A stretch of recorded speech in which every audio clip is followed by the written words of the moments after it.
something doesn't seem right. And I was even making, because he was just asking, where the fuck's my ring? Where the fuck's my ring? Did you eat it? Did you stuff it up your pussy? Like, where is my ring?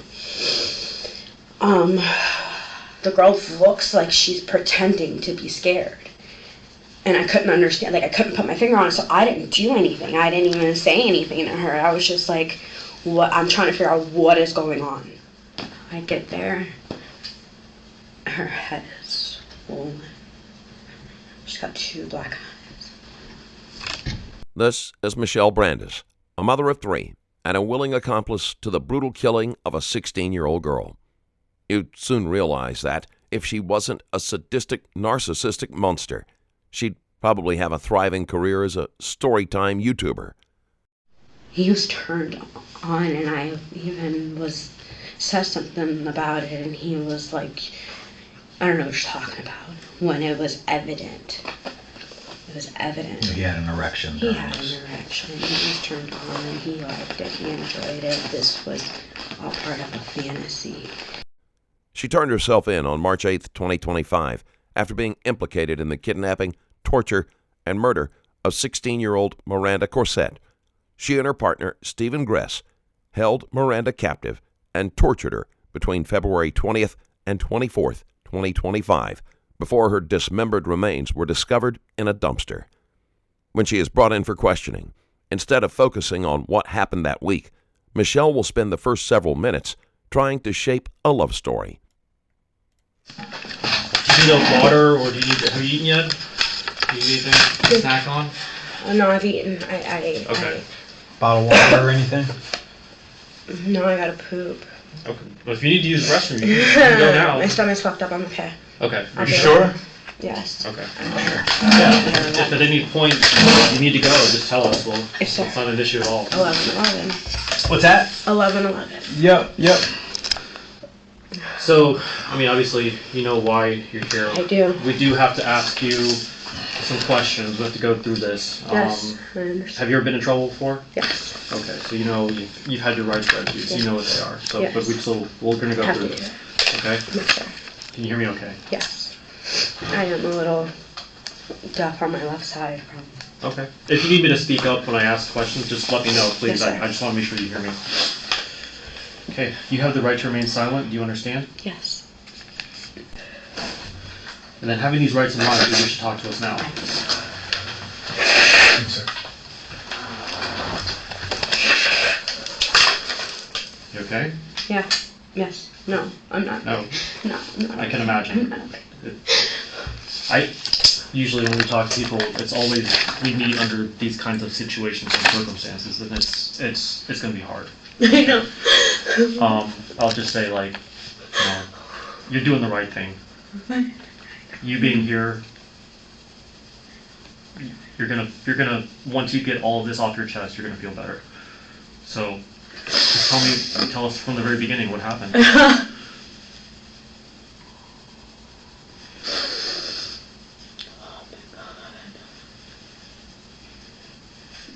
At first glance, you might think Michelle's shaking is the product of trauma or fear. But keep watching.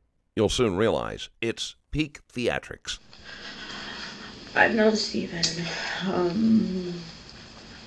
since I was 17 years old. I dated his older brother. I thought he was a cute one. But back when I was 17 and he's 16, you don't date a guy younger than you. So I dated his older brother. Take your time. I kept contact with him throughout his prison bid, because he's been in prison. And I kind of contacted him, pictures, letters, you know, what I could do. The day he got out of prison, I went and I seen him at his mom's house, and, you know, we kept contact every so often throughout the years. I was looking for a booty call, and I reached out to him May 4th, 2024. It was amazing. We had sex, and it was really, really good, and that kind of sealed the deal for me. In the middle of a murder investigation, Michelle is sitting here, offering details about their sex life and narrating her love story. The emotional disconnect here is outright dangerous. He's not your normal type of person. Like, he's not your normal type of person. Everything was different. Everything was different at the beginning. Everything was so good. Everything was great. I allowed so much that I would have never allowed with anybody else. He felt like the world owed him because of all the time that he did.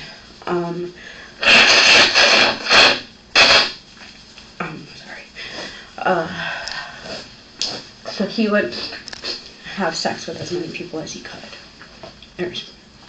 There were times where he would make me clean up real quick because he was gonna go pick up a girl, and I would literally have to just sit there while he would have sex with somebody else, and then come back to me like everything was just fine and normal and everything was okay because he loved me.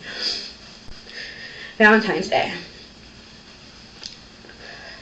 This year. This year. Valentine's Day, fucking Valentine's Day. 10 days before my birthday. I was at my mom's getting ready, getting the gift bag together for him. And I Ubered to his house. And I got there and everything was fine, and I gave him, he was sleeping when I got there, I gave him his present, and he didn't have anything for me. He never, when he does things for me, it's very seldom when he does things for me, but that's what makes it all that much better because it's so rare. That's not normal either.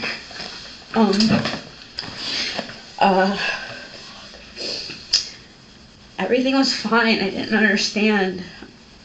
Out of nowhere, he says he's going to pick up another girl on Valentine's Day. I'm like, okay, are you serious? Yeah, okay. A lot of the times I would wait outside, or I didn't even want to be in the house whenever this happened because it hurt. It hurt every time. I was outside this time. It was like 4 or 5 hours that he spent with her. By her. It was Miranda. He met her on the Grindr app. She said she was 20.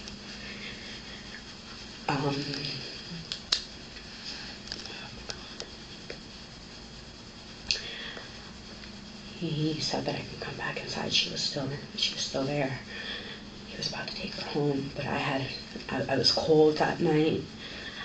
I had to pee. Like, I wanted to come back home. I wanted to get back inside, and so I went into the bathroom and I said, let me know when you leave, because I was so hurt. I didn't even want to see her. I didn't want to look at her because part of me blamed her for fucking Ruining your Valentine's Day. ruining my Valentine's. It wasn't ruined, but it was ruined because she took him away from me, and it's okay. Like, I get it. He's a fucking whore and wants to stick his dick in anything that walks.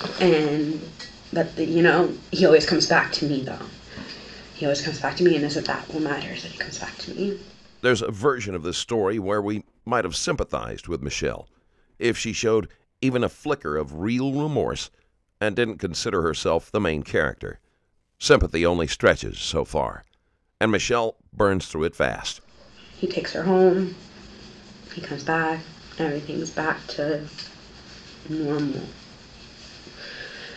The next day, I go back to my mom's, and next thing I know, he messages me on Facebook saying, this bitch stole my ring.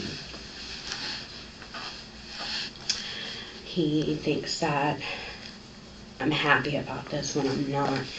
Mind you, I have stolen everything under the sun. I have not. I've never stolen anything from him. Never, not once have I taken anything from him.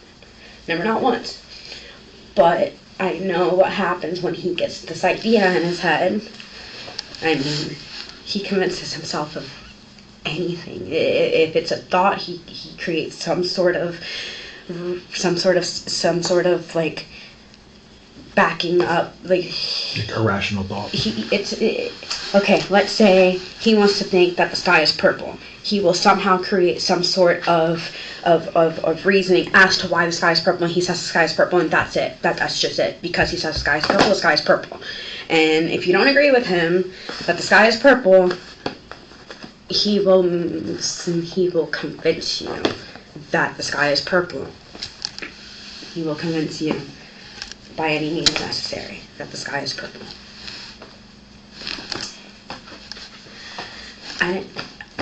I believed him initially over the phone that the girl stole his ring. He asked me to come over to help get the ring back. I'm thinking, okay, verbal, maybe some intimidation. I didn't know anything was gonna happen like that. Oh my God. You'll notice she's shaking like a leaf, but the only thing that's about to fall is her story. Let's just say, in a few minutes, that shake might feel a little too well timed, and it'll become very important in figuring out whether Michelle's telling the truth or just auditioning for the role of a terrified girlfriend who had no choice. I get there, she's fine. She's normal, she's scared. But something was off. Something was off. I could tell something was off. Because he's not acting like he normally would. He's not acting like... He's not being physical or aggressive or like how he normally be with me. Like, he would have already yoked us up and fucking... He would have already been physical. The girl looks like she's pretending to be scared. And I couldn't understand, like, I couldn't put my finger on it, so I didn't do anything. I didn't even say anything to her. I was just like, what? I'm trying to figure out what is going on. What's happening right now? Because something doesn't seem right. Something doesn't seem right. And I was like, I was even making, because he was just asking, where the fuck's my ring? Where the fuck's my ring? Did you eat it? Did you stuff it up your pussy? Like, where is my ring?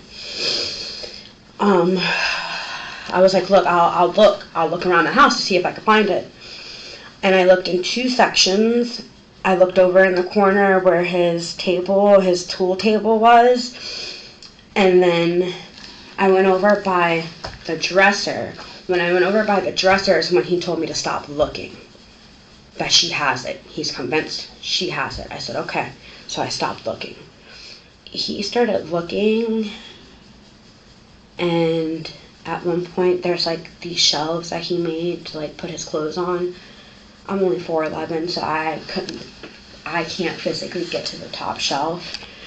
But there was a mirror over here on the right hand side, and as he was looking on the shelves, I was looking at the mirror, and I swore I saw the ring on the very top shelf. I didn't say anything then because I was too scared to. I ended up leaving, going back to my mom's, and I mentioned something about possibly seeing on Messenger that I saw something gold, a gold ring on the top shelf. And I was like, oh, really? He's like, it's not there. Or no, I don't even think he said that it wasn't there. He never actually fucking responded to that. I'm not with him. He says something about, your girl's in real bad shape. And I said, I didn't believe him. Because from what I'm used to, you take something, or he thinks you take something, or you cross him, or whatever, it's an automatic, you're getting your ass beat. So I didn't believe him, because it's already been, 2 days now, and the girl there's not a mark on the girl. Now, he said something about she looks like E.T. Like, what the fuck do you mean she looks like E.T.? She wants to talk to you, is what he says. Now,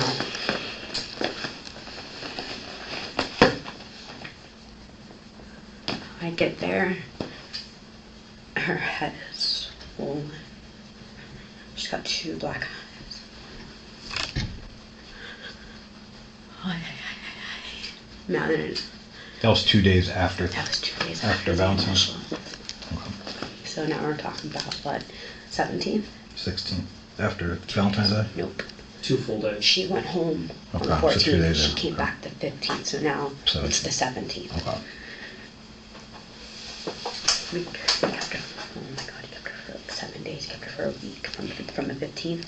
He kept her for a week. Because it was the 24th. It was my birthday. The 23rd to the 24th is when she died. Oh. Oh my God, oh my God. He beat me and her side by side because I said I believed her and she didn't have the ring. Oh my God. The way that I was able to get him to stop beating me was if I agreed to help beat her. Oh my God. So yeah, I hit her. I hit her a couple times. A few times. I can't tell you. I hit her. Close fist, a smack. Close fists. Close fist. She didn't make a sound. She kept fucking eating it like there was an agreement. Like they had an agreement. Like something was, like something. At the end, he said that she wasn't supposed to die. And I have a recording where I told him, I said, I figured it out. This was your fantasy. You played out your real life fantasy. Like, you wanted this to happen. Like, he's sick. I know he's sick. I know he's sick.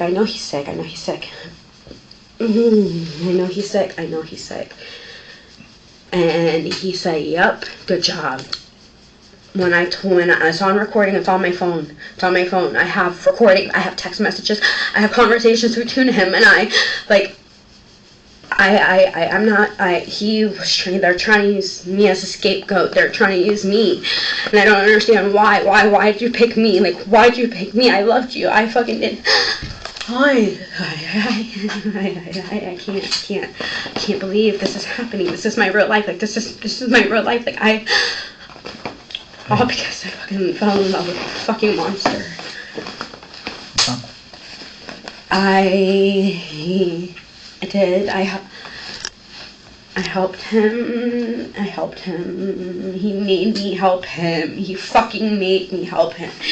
He would give me these looks. And I know what those looks mean. I know what those looks mean. 10 months and the good honeymoon stage lasted for a month, 2 months, whatever. There was more bad than good.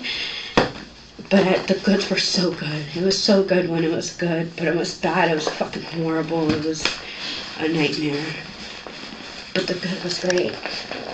So when you hit her, did you feel like he was going to hurt you if you didn't do what he said? Yes. You should have seen the look on his face. That's like when he was telling me, go ahead, your turn. You fucking make her give me my ring back. You get my ring back from her. And I wanted him to be pleased with me and not hurt me. By the end of this, it's not fear you'll see. It's a disturbing need to be wanted, even if that meant pleasing him at any cost. Her fear, if it ever existed, had morphed into submission, not because he scared her into it, but because she wanted to be chosen. I wanted him not to hurt me, and I wanted to do whatever he said he wanted me to do so that I could fucking walk away. I just wanted to walk away. I just wanted to leave. He wouldn't let me leave. He wanted me to help. He needed my help. I had no choice. I had no fucking choice. So when you took part in the beatings with Miranda, that was on the 17th? The 2 days after the incident. 2 days after, I I didn't touch her. I didn't touch her that day. You should have seen her. I couldn't stomach it. I threw up. I couldn't stomach it. And it lasted like 2 or 3 days. What prevented you from reaching out to us? Him. Did you ever leave that at that I point? couldn't. Once I saw her, no, I did leave. I left to go to Walmart. And grab some things for the house and for her because he wanted to take care of her. I don't understand. Who did you go to Walmart with? It was to Dollar Tree. And at no point in time when you did that, you never felt the need to contact us or come to the station. Absolutely. So what was preventing you from doing What that? was the fucking him? You don't know him. You don't know him. I have bruises all along my ribs right now. I have knots on the side of my head. This was him elbowing me. This was him straight punching me in my shit. All this so that I wouldn't say anything. He had put some sort of Loctite, some sort of like super glue, but like for construction, for like remodeling or whatever the fuck. It's like this super strings in her hair. When I got there, it was already like this. She already had shit all up in her hair. Like she didn't look normal. She had all the shit in her hair. To CVS to grab some shit for her. So it was, he wanted to take care of her. He wanted to clean up her wounds. Got her fucking just, it didn't make sense to me. It was like, and he kept fucking her too. Did that bother I'm sorry, you? what? He kept fucking her. Like After she'd been beat. Yeah, and she liked it. The detective's expression says it all. He's trying to follow Michelle's logic, but clearly it's not an easy task. Yes, Miranda had mental health struggles, but to frame abuse as enjoyment is sick. It tells us a lot more about Michelle than it does about Miranda. That's why I'm saying there was some sort of agreement prior to. There had to have been. He said, "Thank you for giving me everything that I wanted." And it didn't make, why would you be thanking her? And I'm telling you, like, there was some sort of agreement prior to.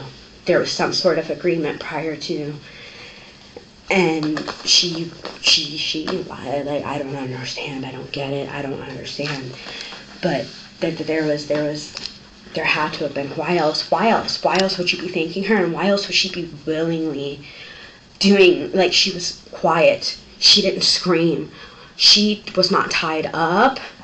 So she could have left at any time. We went to sleep. She could have left. There was a time I was the last one to wake up and they're sitting there talking like a normal conversation. She could have left at any time and she never even tried to leave. Never, not once. The door was, oh my God. She could have left. Here's something to flag now. Michelle claims Miranda could have left any time. But stay tuned, because minutes later, she'll use that exact same situation to paint herself as the victim. It's subtle now, but this won't be the last time Michelle rewrites reality to suit the moment. One version, when she's the witness. Another, when she's the victim. And just as things start to spiral, the detectives pivot to the third player in this circus, the other roommate. Let's see how deep this rabbit hole really goes. She comes out every so often. She had her share of words with her. She was texting me how the little bitch was getting annoying and this and that and the third. And, like, there's text messages. I didn't realize how much in love she was with him as well until after all of this. And she walked in on him and I having sex. And she caught an attitude and it was like, hold on, but we've been dating, so what's the difference now? Like, that's when I realized that she was still in love with him. and not just his best friend. Like, messing around with him too, or no? They can only do so much because he refuses to have sex with her. But at the same time, I know that something happened, because when I left and came back, and this was after the fact, it was just him and her bodily fluids were all over the mattress, and I could see it. So I know that there was some sort of sexual whatever. What did she do? She went out there and she was talking, screaming, and fucking even mushed her. What do you mean mushed her? You like pushed her head into the wall or something? Like took her face and just like mushed her, yes.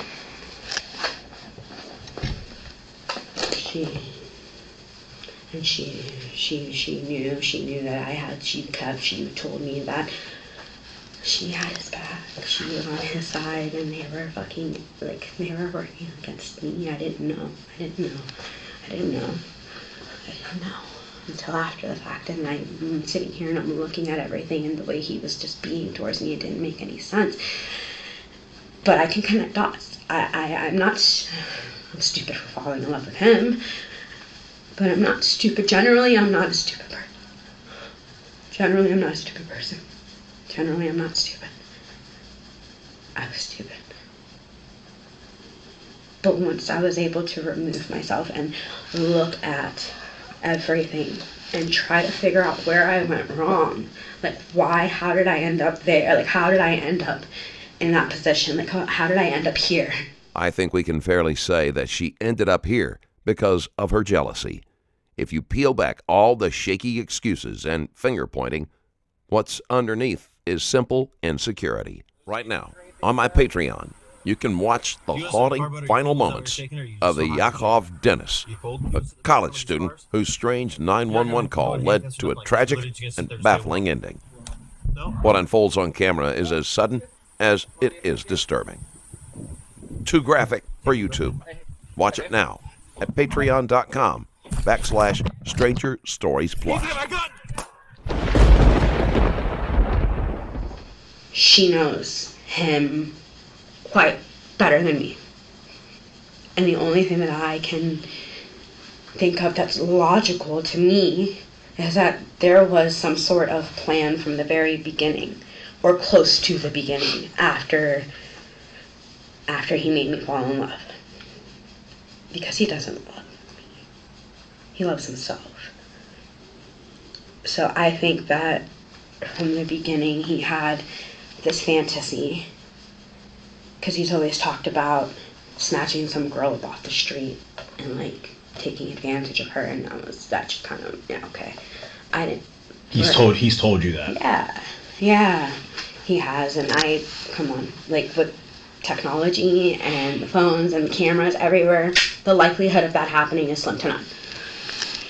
It's just a fantasy until you have a willing participant who will pretend to be captured by you and allow all this to happen. That's the only thing that made sense. How many nights did you said that she could have left at any time? Yeah. How many nights since she was there after she'd been beaten? Every single night. Hold on, I'm sorry, finish your question? Yeah, just how many nights total between the time that she was there, so that's what, the 15, till the time that she died? How many times would you say, like every single time she had an opportunity to leave? Every single night she had an opportunity to leave. Every single night. Was she getting beat every single day? No. Was she getting fed at all? Yes. He was feeding her. Yes. And tending to her? And water, yes. Okay. All the way up until the very last day. The last day was just the emotion became, like he was over, like he said that he just he was way too into it. And this is all still about the ring? All about the fucking ring that I believe him or had the entire time. Because he had it on his finger when he got arrested. When I had my mom call, when he When he got arrested, he had it on his finger. I found it in the car after we had vacuumed the car. How does the ring magically appear on his side, right? But like, and so I find instantly was like, oh, let me give it to him so that way, you know, he doesn't think that you had it. She gives it to me, and I was like, listen, I found it. And he instantly, you had it this whole fucking time. You did this. You wanted her to die. I never had the fucking ring. I never had it. I literally have just found it. I just found it. Rings don't usually vanish into thin air, unless someone's lying. But everything, every single thing is my fault. He is never at fault for anything. For nothing. Nothing. It is always my fault. So go back to the day that Miranda died. Tell me what happened. He started off with open hand. What day was this, by the way? I don't know. The 23rd, I'm assuming. The 23rd of February. Okay. Leading up to the 23rd, he gradually became more aggressive. He went from open hand, just the face, the head, to then the body, to closed fist. What room is all this taking place in? Huh? What room is all this taking place in? His bedroom, which was the living room. As soon as you walk into the house, that was his bedroom. Okay. He, chased her in the house at one point in time, and she went into the kitchen, but it was brought back to the bedroom. And as soon as she jumped off that bed, he looked at her, he looked at me, and he said, "This bitch has my fucking ring." And he looked at me, and the look in his eyes, I said, "You're right. You're right. She has it. She has it." And all of the fucking hope that I had just given her just depleted from her, and that's when... Michelle isn't apologetic. She isn't even remotely disturbed by what happened to Miranda. And yet as she continues, she'll reveal just how close she was to the violence and how disturbingly indifferent she remains. Where's my fucking ring? Where's my fucking ring? Give me back my ring. She is, did you eat it? And she's over here like he made her poop. He wouldn't fucking let her flush the toilet. He fucking, at this point now, she's trying to fucking push something out of her. The last day she didn't eat, so there's nothing in her stomach to push out. You could see, she's trying, she's telling him anything and everything. Help me look for it. Let me poop for you. She's trying still, to fucking, but I don't believe she had it. I know she didn't. I believed her, and how the fuck does it end up? And he's telling me that Angel looked in the car prior to, so it's not in the car, so how the fuck did it end up in the car? So Angel knew what was going on? Angel came over when I wasn't there. This is one of the times I was at my mom's. He came over to talk to the girl. Angel said he believed the girl. Do you know when that was? I did. It was at the very beginning. And he turned around a couple of days later, or a few days, I don't even know how many days, it was all one big, told Angel that he let the girl go, that she's fine, he let her go, but Steven told Angel that he let the girl go. Okay. Through text message. Tried to wake her up and tried her chest, and she was dead. She was dead. Did he try chest Yes. Try chest compressions and stuff?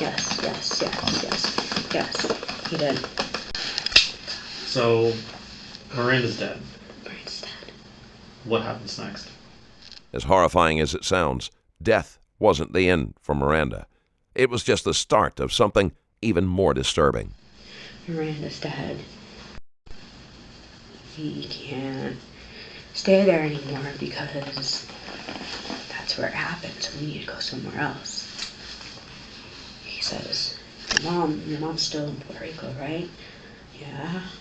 Can't we just go to your house? Just for somewhere safe to go? I guess, yeah.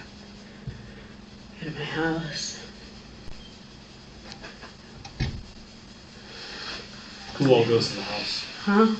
How do you end up getting from your house to him, his car, him.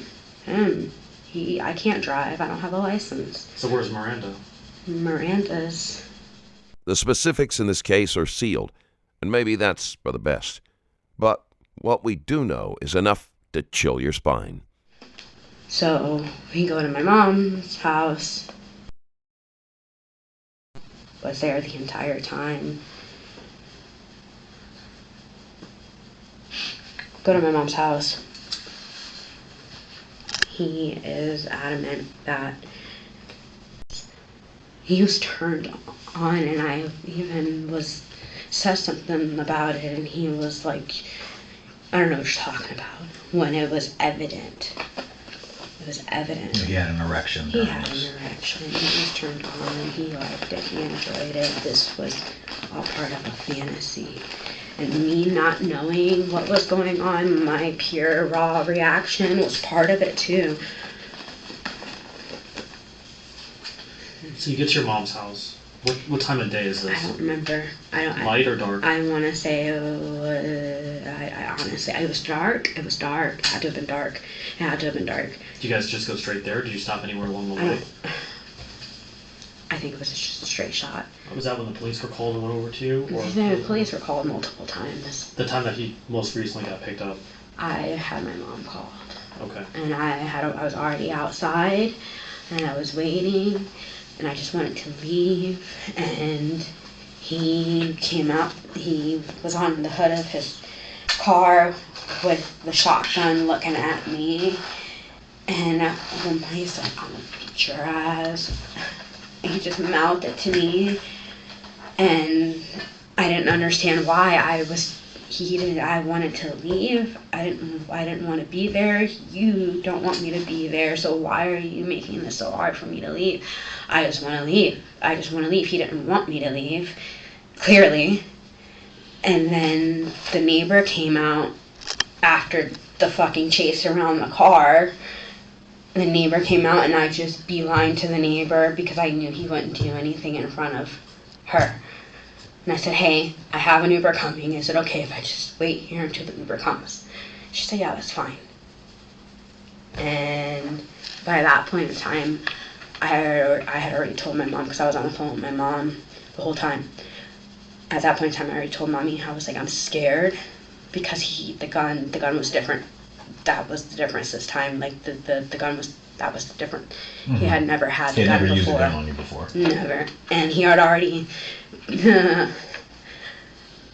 That's what was different this time, and not to mention he had already told me he'd be hunting me down. That it didn't matter if I walked anywhere with anyone, that me and the person could get it. Like he was already telling me that he was hunting me down, and that's why I just listen. What's the fuck? Like why? And he's like, and then he's like, oh, let me love you and take care of you, and just, it was a mind fuck.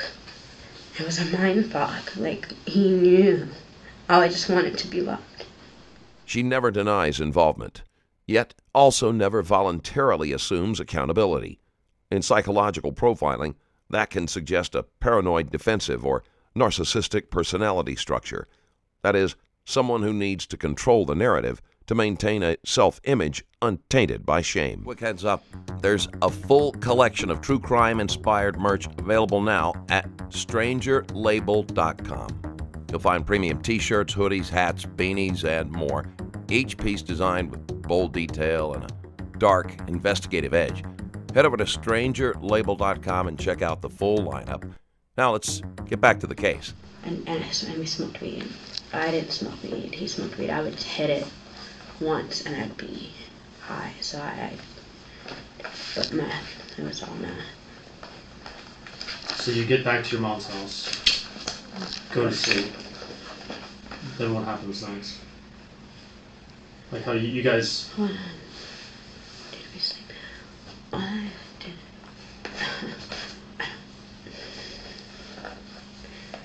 We were driving around. It was my birthday. Like that's the thing. It's like I know we ended up at my mom's house sleeping, but it was after the body that we ended up at Congo River, and it was my birthday. And from there we went to my mom's house to sleep.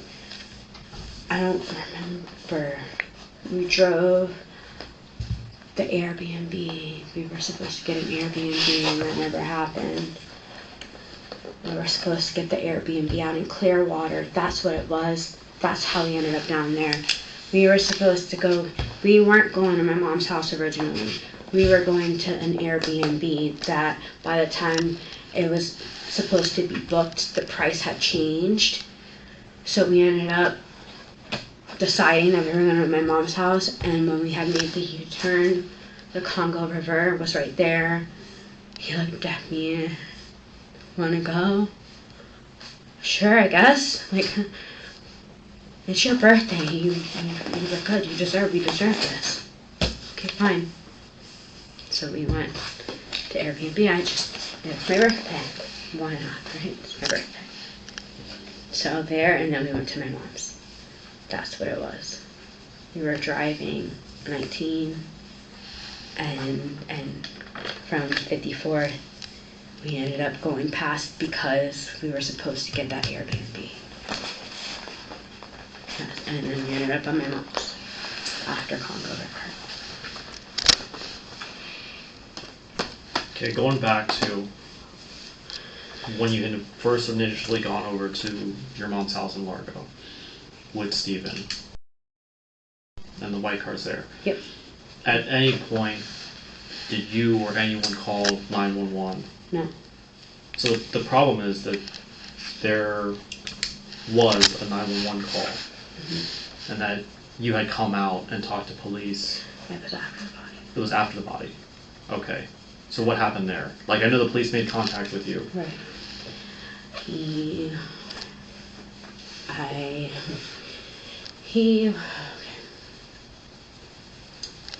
was coming at me about the fucking ring, trying to say that I had it the whole fucking time when I didn't. And I told him that he just needed to fucking leave. Leave. Just fucking leave. And he wasn't wanting to leave. And so I told him I'm going to call 911. I said, you need to leave. I'm calling 911. You won't. I called. I showed him that there was an emergency call being placed. And I had the phone up to my ear. And I was like, you need to fucking leave. Get off my property. Leave, leave, leave, leave, leave. He ended up leaving. I told the dispatcher, I don't need. He left. Cop showed up anyway. I explained to them that I just wanted someone to leave my property. And, excuse me, What's truly horrifying is that after everything Miranda went through, including the abuse, the dehumanization, and the trauma, no one was planning to go to the police. They all stayed quiet until it became personal, until they had something to lose. And that speaks volumes about the moral bankruptcy of everyone involved. I wasn't ready yet. That I'd be ready one day. It's just that I wasn't ready yet. I was scared. Ready when you say you're ready one day? To turn him in. Okay. To press charges against him. Because he said that if he went down, that I'd be going down with him. That if he got arrested first, that he was going to make sure that I'd be the one to blame, that I would be going down. And I believed him because he has a way with words. The cops have come out so many times and they talk to him and they fucking just, I don't know how he always wins. I don't know how he always wins, but he always fucking wins. He always wins. The same lieutenant that came out the first time that I had the black eye, it was visible. And he even said, he's like, you're speaking in code. No shit, I'm speaking in code. Miranda's cell phone is in the ditch. What ditch? It's in the neighborhood in the ditch. I can't tell you exactly what, I mean, I could probably tell you. I tried looking for it. I remember that I went to a racetrack and... So it's in St. Pete? It's in St. Pete. It's in the gutter, the water gutter, the sewer. Near racetrack? No, not near racetrack. It's in between. No, not near a shack. It's near the house. It's one of the gutters near the house. Okay. 2708. That it's near the house. Did Miranda have that phone with her the entire time? That's the first thing he got rid of. He told me to get rid of it. He made me get rid of it. When did he get rid of it? The very first day I got there. So the 15th, back on. Yeah. Yeah. The very first day. Did he tell you why? No, he didn't tell me why. He just told me, you take her cell phone, you get rid of it, put it in the dumpster. He's like, just get rid of it. What's the phone look like? It was gray. It was gray, and it was a gray cell phone. Was not an iPhone? I want to say it was an iPhone. And you had your phone with you this entire time? It's a different phone. He has destroyed 6 phones and a tablet of mine. Since the 15th? No, since I've been with him. Oh. How about since the 15th? Since the 15th. Have you had this phone with you since the 15th? I believe so, yes. Okay. I believe so. Same number? I don't have service. Oh, it's just Wi-Fi only? Yes. Okay. There's multiple apps on there where there's conversations, just like he has multiple phone numbers on there. What numbers? He kept changing the number. What app do you guys normally use to communicate? There is no normal. Okay. There's text now, text free. There's multiple apps in there, and I tried to take screenshots of the conversations because he ended up reporting my account so that the whole conversation would be deleted and I couldn't have access to it because he incriminated himself in those messages in the conversations, and he caught on that I caught on. Right. That I caught on, like, you're not, this is, you did this is, you're gonna have to take accountability of something sometime, and this is how the fuck did I didn't. And those messages are on? There's messages, there's plenty of messages on there. There's videos from when he was at my mom's house, and there's video from when he elbowed me in the fucking forehead. You can see it in the shadow on the floor. There's Are there videos of Miranda in here? No, but he sent pictures of Miranda beat up. To who? Angel, his mom. I don't know, a couple other people, I'm not sure who, but he said he wouldn't have taken the pictures if he knew. He took the pictures and sent them to get sympathy, to try to get someone to buy him another ring, was what he said. And then he said he wouldn't have taken the pictures if he would have known she was going to die. So I think he was supposed to let her go, and then I got too involved, he got too into it, and it was an accident. I don't think she was supposed to. I don't know. I don't fucking know.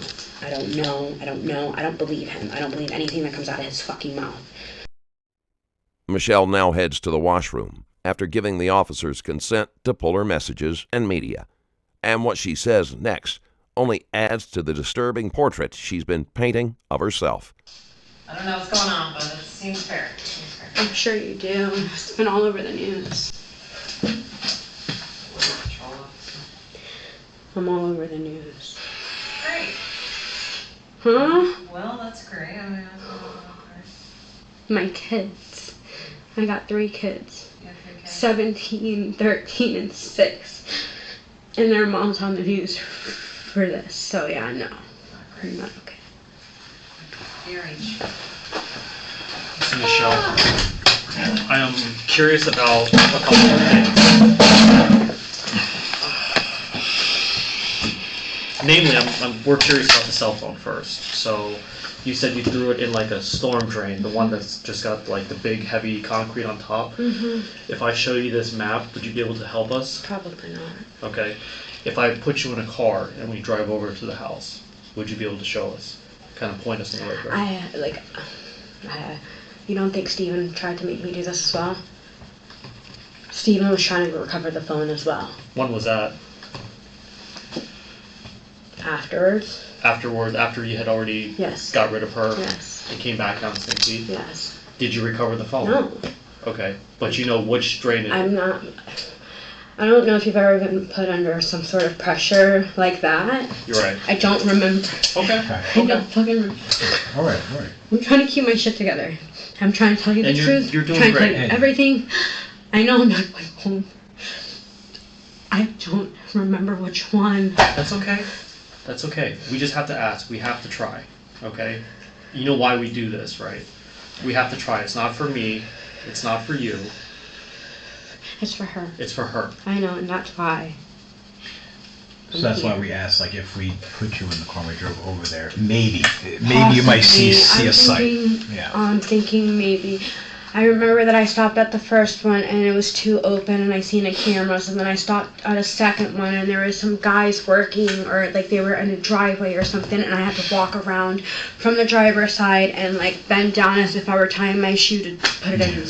That's what I remember. Okay. Well, we'll take a drive, but before we do that though, I gotta ask you some other questions. Of course. So, you said that he's had this history of picking up girls through Grindr. He picks up fucking hookers. He picks up females, period. Okay, so where is he picking these girls up? Anywhere. Anywhere, okay. He could be driving down the street. One time he came home with a couple. He wanted us to fucking all have sex with each other. Okay. To your knowledge, do you know if he has done this to anybody else? No. To my knowledge, no. Okay. Because you understand, like, from what we're looking at, what this looks like, right? Like, if he's... I mean, they have documentaries made for this stuff. I know. They have people going up and picking up vulnerable women. He's got... hurting them, whatever. I just want to make sure that... Not that I know of. Okay. The other thing I wanted to ask you about, too, is... what about the pets and animals that he gets off Craigslist? What about them? Tell me about it, because it's disturbing. Extremely. So what does he do? What happens? He picks them up and he... That's how he started with me. I was sitting on the toilet. He took a puppy. And he was looking at me dead in my eyes and he says, "This is, instead of me doing this to you, this is how I do it." And he snapped each one of the puppy's limbs as I'm on the toilet. And of course, I tried to remain calm, but I can't help but tears are streaming down my face. That's how it started, with the mind fuck. How many animals did you see him I don't kill? know. If you could I don't know. Too many. How long has he been doing this for? I don't know. Since you've known him? Yes. Okay. Is that the only animal you observed him doing that to? Was that one time? No. Is it always dogs? No. What other animals? Other animals. The other animals. Cats. Guinea pigs. Is it usually the same way? Or is it different methods of how he kills them? Experiments. So. What do you mean by that? He experiments differently. Still,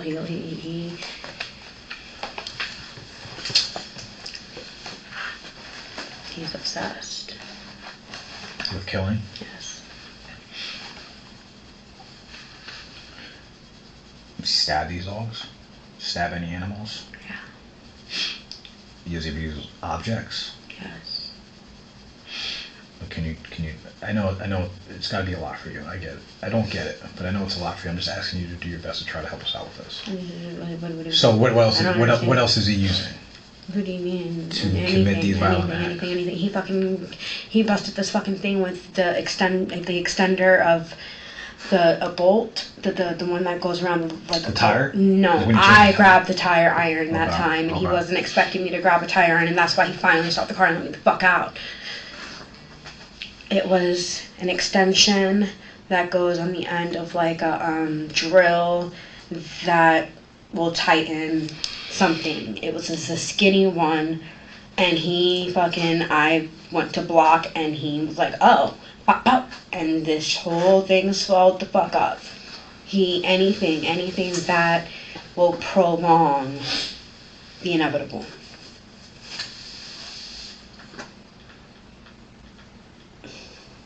He liked torturing. Yeah. Yes. I think he enjoyed torturing me the most. Is there anything else that neither of us have asked from you that we should know? Don't fall for him. Don't fall for his lies. At this point, the interrogation is unraveling into a blame game. Stephen is throwing Michelle under the bus, and Michelle is doing the exact same thing. So just know that he's going to lie. He believes his own lies. He believes his own lies. So it's very convincing.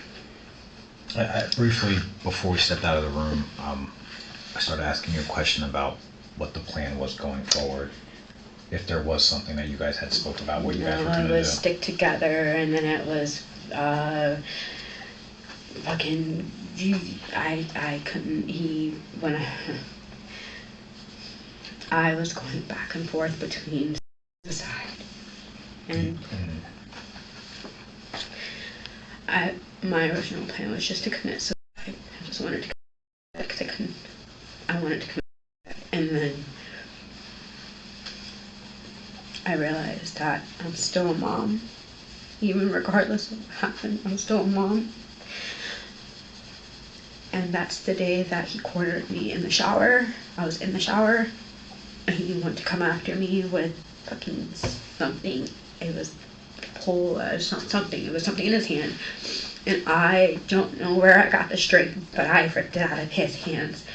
And that's the day that he finally let me leave, because I told him, I was like, I have something to live for, and it's my kids.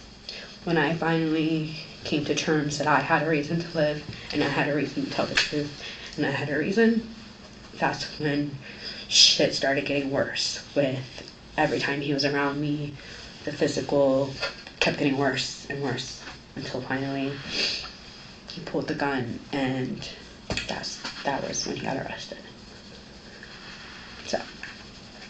So your intention was to just, after the fact, to stay with him? My intention was to commit suicide. He didn't want me to commit suicide yet. Did he talk about his plans? No. Just to ride it out until shit hit the fan.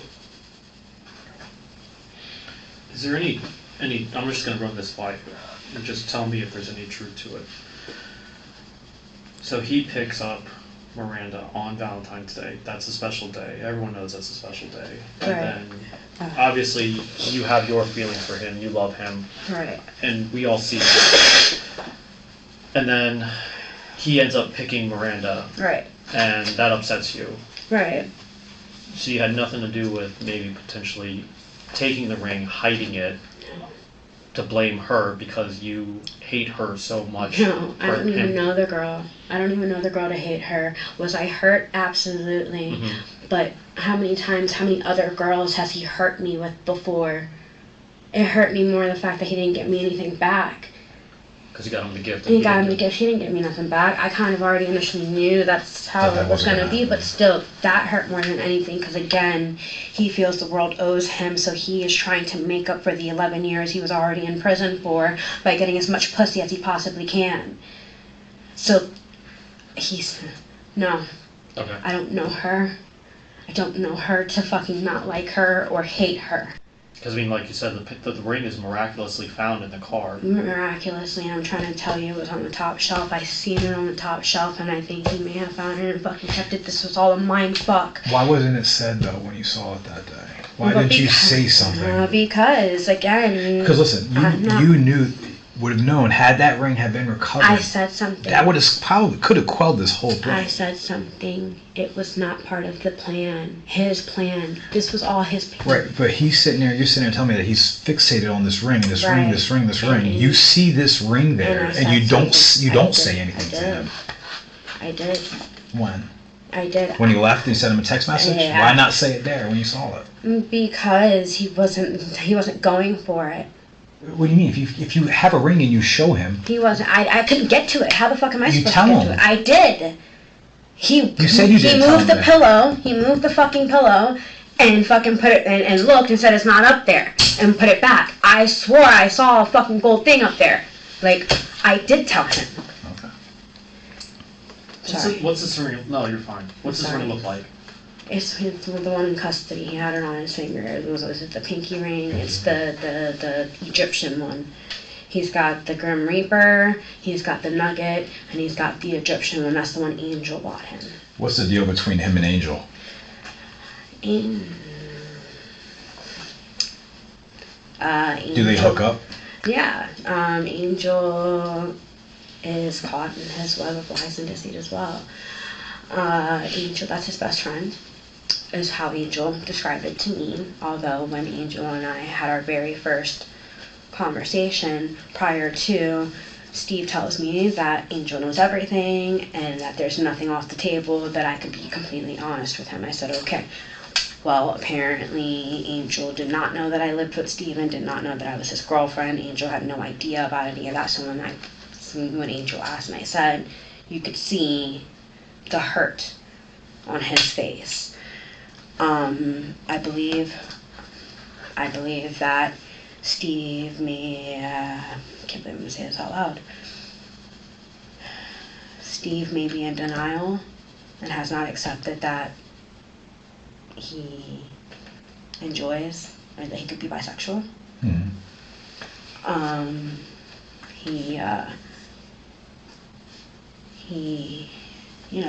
Angel, he claims that Angel only sucks his dick, and possibly, okay, he says that the only thing he does is he's a top, which he will have sex with a man, but he will give it. He'll give it, but he won't receive, is what he's told me, and that he will let them suck his dick. With Angel, I know that it's different with Angel. I know it is. I know there's just some sort of relationship there, and that's what I mean. It is what it is.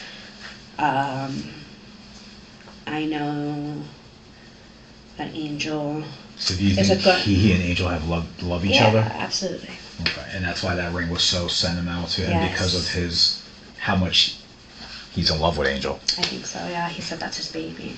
It's like it's his baby. He called it his kid. I was like, okay.